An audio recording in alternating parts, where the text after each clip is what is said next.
Olá pessoal, tudo bem com vocês? Graça e paz. Sou o professor Adilson e estamos aqui para darmos continuidade ao nosso estudo sobre as lições de Neemias para vencermos as crises espirituais.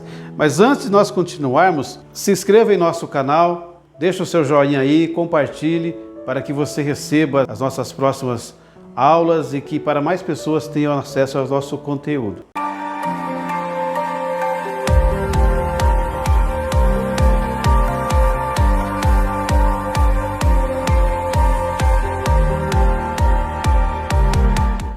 No nosso primeiro encontro, nós demos um panorama geral para entendermos um pouco do que Deus estava trabalhando através do seu povo para se preparar aquele povo para ter um encontro com Jesus que estava para nascer. Hoje, nós vamos ler aqui no livro de Neemias, no capítulo 1, e já vamos entrar um pouco, falando um pouco das lições que esse grande homem de Deus tem para nos ensinar. E no capítulo 1 de Neemias diz o seguinte, livro de Neemias, capítulo 1, no verso 1 até o 3, diz assim: Palavra de Neemias, filho de Acalias, que sucedeu no mês Quisleu, no ano 20º, estando eu em Suzã, a fortaleza.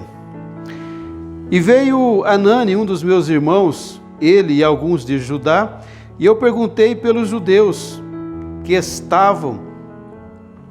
escaparam, que retornaram do cativeiro e que estavam lá em Jerusalém. Como que eles estão?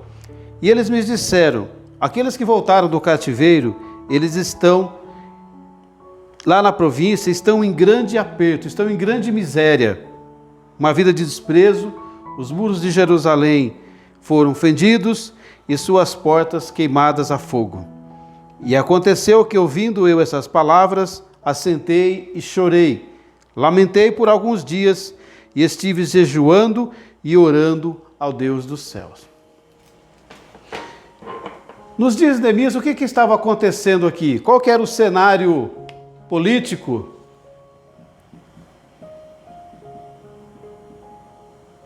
E religioso? O cenário político, a Babilônia caiu, levantou um novo império, que era o Império Medo-Persa, e este império era diferente dos babilônios. Os babilônios, quando conquistavam uma terra, levavam o povo todo escravo, a elite, para um outro país, para o seu país. Já os persas não, eles dominavam os povos e eles permitiam com que esse povo dominado ficasse na sua terra de origem. Então já era um plano de Deus, já se passado a profecias que Deus tinha dado através de Jeremias de 70 anos de cativeiro. Cumpridos os 70 anos, os persas assumem o império agora da região, é a nova potência do mundo na época, e eles têm uma nova maneira de trabalhar e de conduzir o seu reino. E agora o povo está retornando para as suas terras. E o povo de Jerusalém, que estava na Babilônia, que estava cativo, regressa para a terra de origem, conforme o plano de Deus.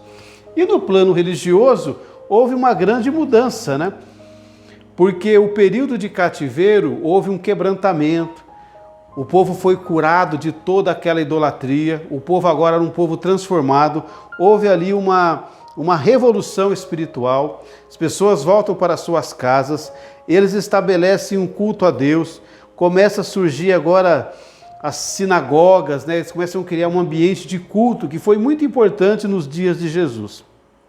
E Neemias, ele estava no palácio do rei, ele era ali o braço direito do rei, ele era ali o copeiro, e o copeiro naquela época, naquele contexto ali, é como se fosse ali um secretário, um ministro da casa civil ali, tudo que tinha acesso ao rei tinha que passar por ele para que ele provasse, para que ele examinasse.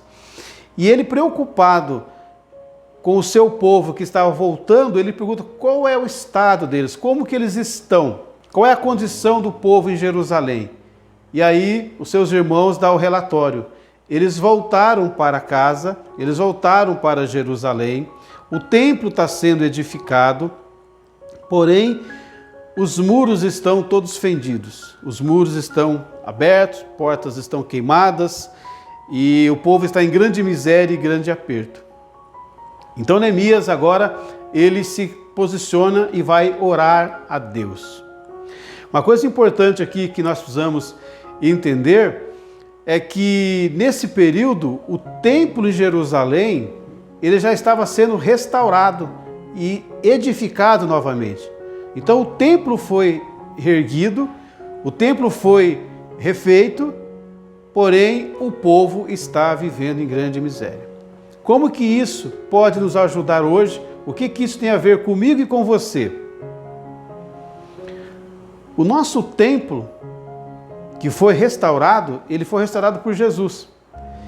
Então, naquele período, o homem que Deus levantou para reedificar o templo foi Zorobabel. E ele é um tipo de Cristo na época. Ele reedificou o templo, refez o templo e o templo foi restaurado. Nos nossos dias de hoje, o nosso templo já foi restaurado.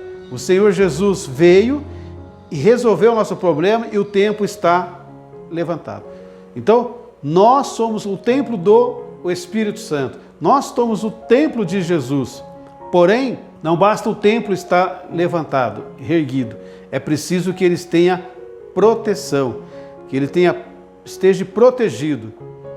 Então, Neemias agora, sabendo que o povo retornou para casa, retomando agora os seus cultos, retomando a sua vida, ele pergunta como está o povo.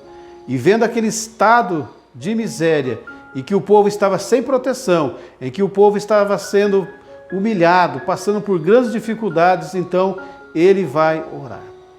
Ele colocou um desejo muito grande de ir lá e fazer alguma coisa. Só que antes dele agir, tomar qualquer decisão, ele foi orar. Então Neemias, ele nos ensina uma coisa, ele foi orar antes de agir.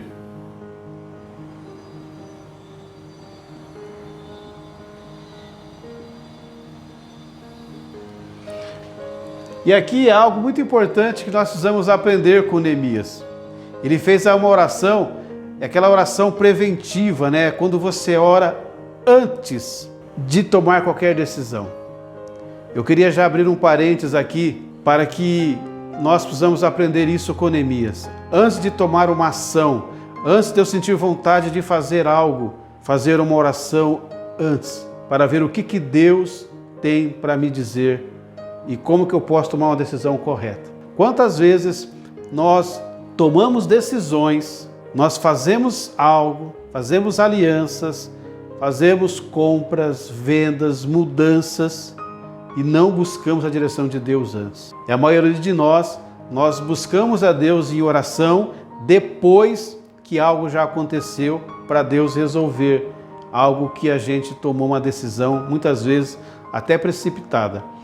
E Neemias, ele começa a orar, ele faz uma oração e ele faz uma oração primeiramente orando ao Deus do céu, ao Deus Todo-Poderoso.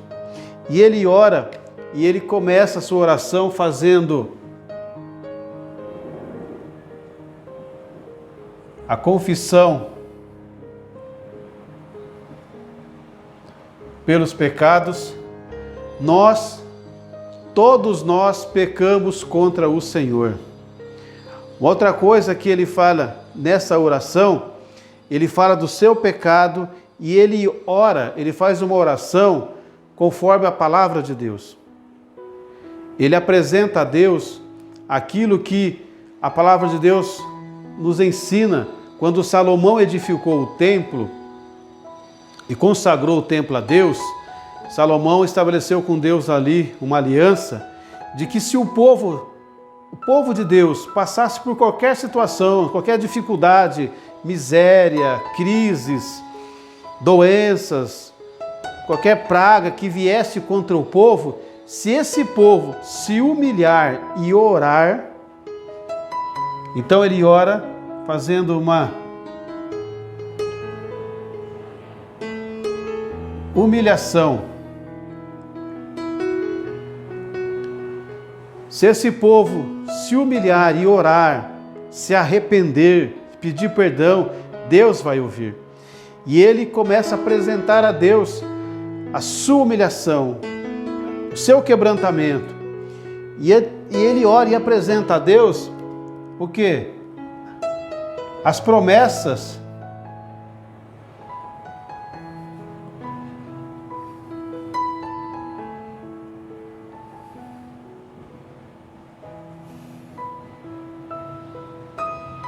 ao seu povo. Então, ou seja, Deus fez promessas para o povo. Deus tinha promessas para o seu povo de guardar, de cuidar, de restaurar. Então, ou seja, quando nós vamos orar a Deus, o que Neemias nos ensina aqui? A gente orar ao Senhor conforme o propósito de Deus. Deus tem um propósito na sua vida. Deus tem um propósito com a sua nação. Deus tem um propósito no local que você trabalha, onde você mora. Se a gente se coloca na presença de Deus, a fim de que o Senhor, através de mim e de você, realize o seu projeto, realize o seu propósito, nós estamos orando de conformidade com aquilo que Deus deseja. Muitas vezes, nós oramos sem procurar entender a situação, sem entender o que está acontecendo, sem entender o que Deus está nos ensinando. E aqui, Neemias, ele faz uma oração, ele busca entender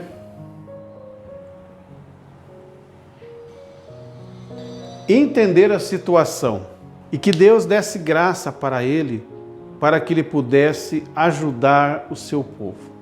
Nessa mesma direção, quando o povo estava lá no cativeiro e estava já finalizando os 70 anos, o profeta Daniel encontrou as profecias de Jeremias, que falava dos 70 anos do fim do cativeiro, e Daniel passou a buscar a Deus para entender a situação.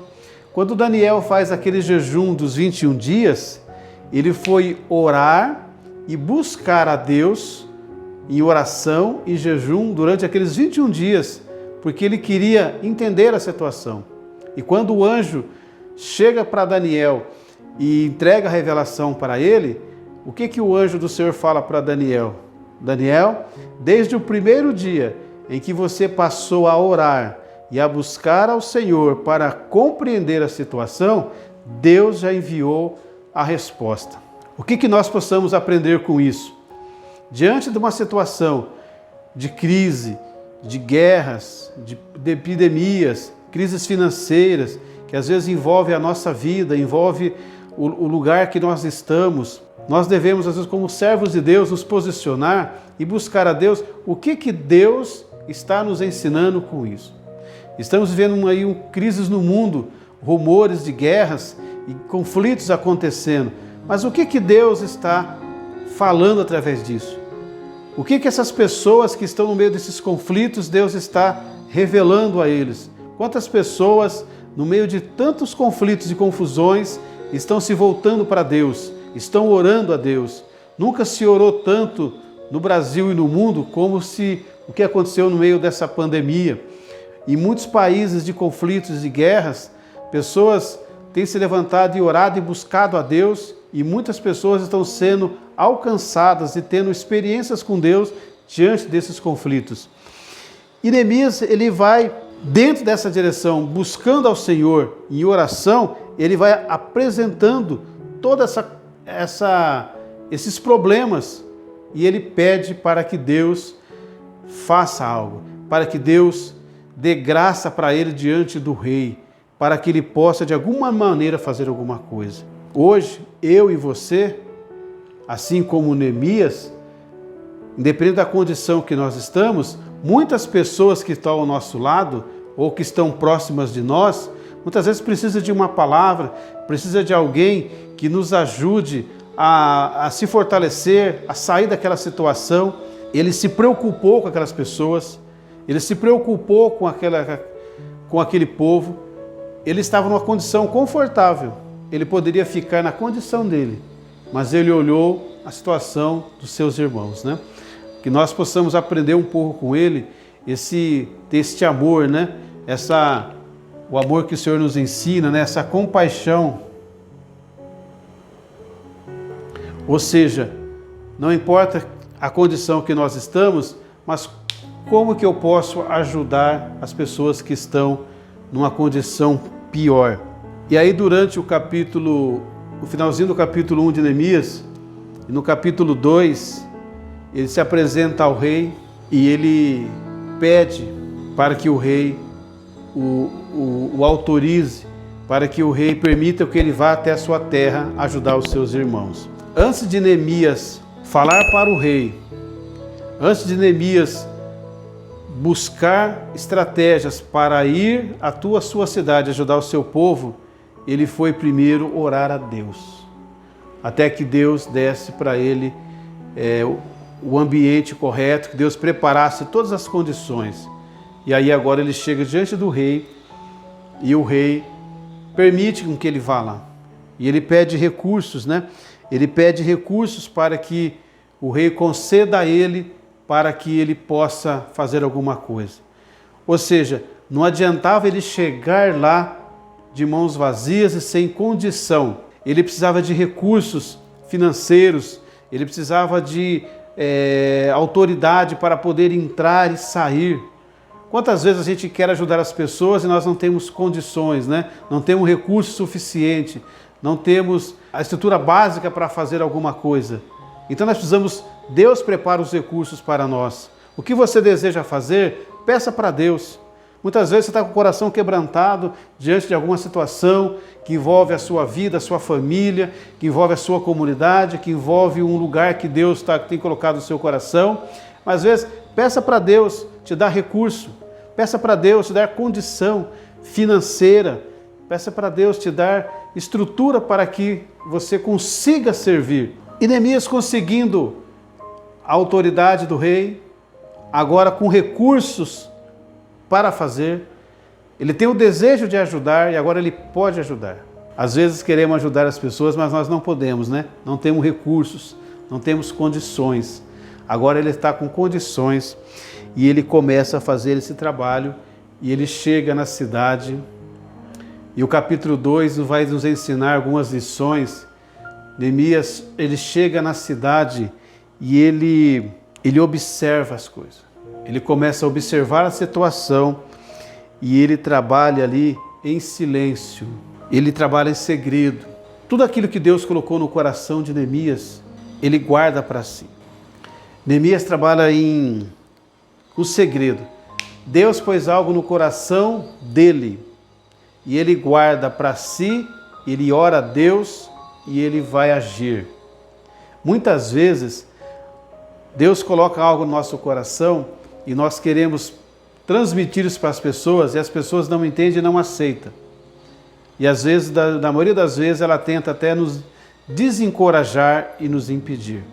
E Neemias passou por isso.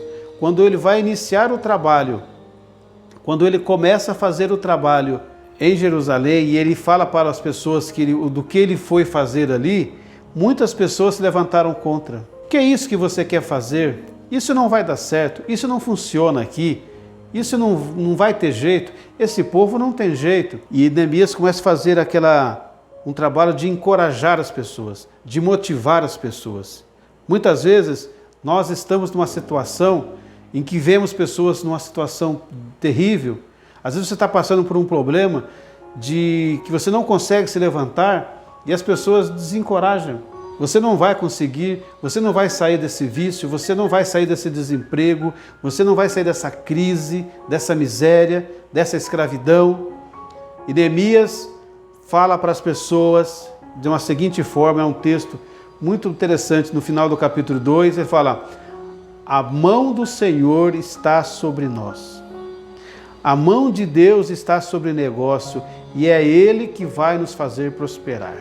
Eu não sei qual é a situação que você está vivendo ou enfrentando, em que as pessoas acham que você não tem jeito. A sua vida espiritual foi resolvida, o seu templo foi edificado, você tem Jesus na sua vida, porém tem muitas áreas da sua vida que às vezes você não consegue se levantar. Às vezes é um vício, às vezes é uma crise, é crise financeira, é relacionamento e parece que não tem jeito. E as pessoas às vezes acham que você não tem jeito. As pessoas às vezes apenas nos criticam por aquilo que a gente está vivendo ou passando num momento. Mas eu quero dizer para você, assim como Neemias falou para aquele povo, a mão de Deus está sobre nós. Então coloque essa condição diante de Deus, porque Deus vai te dar condição para resolver essa situação, para sair dessa situação. Neemias falou o seguinte: isso aqui tem jeito sim. Isso aqui, Deus vai mudar essa situação. Deus vai reverter essa situação. E aí ele começa a organizar as pessoas para iniciar esse trabalho. Então, ou seja, nós somos o templo de Deus hoje. Nós somos o templo do Espírito de Deus. Porém, tem outras áreas da nossa vida que precisam ser restauradas. Não basta estar com o templo em ordem. Agora eu preciso cuidar de áreas da minha vida, que é aquilo que nós vamos falar na sequência, que são as portas que vai nos dar força, que vai te dar uma vida de vitória, que vai te fazer vocês passar por essas crises de relacionamento, de desemprego, financeiro, uma vida espiritual muitas vezes que oscila muito altos e baixos. E aí nós vamos entrar e vamos falar qual foi o trabalho que Neemias começou a desenvolver com aquele povo e como que foi o projeto de restauração. Então eu conto com você, fica conosco, se inscreva aqui no canal para que você não perca o nosso próximo encontro. Eu te aguardo lá.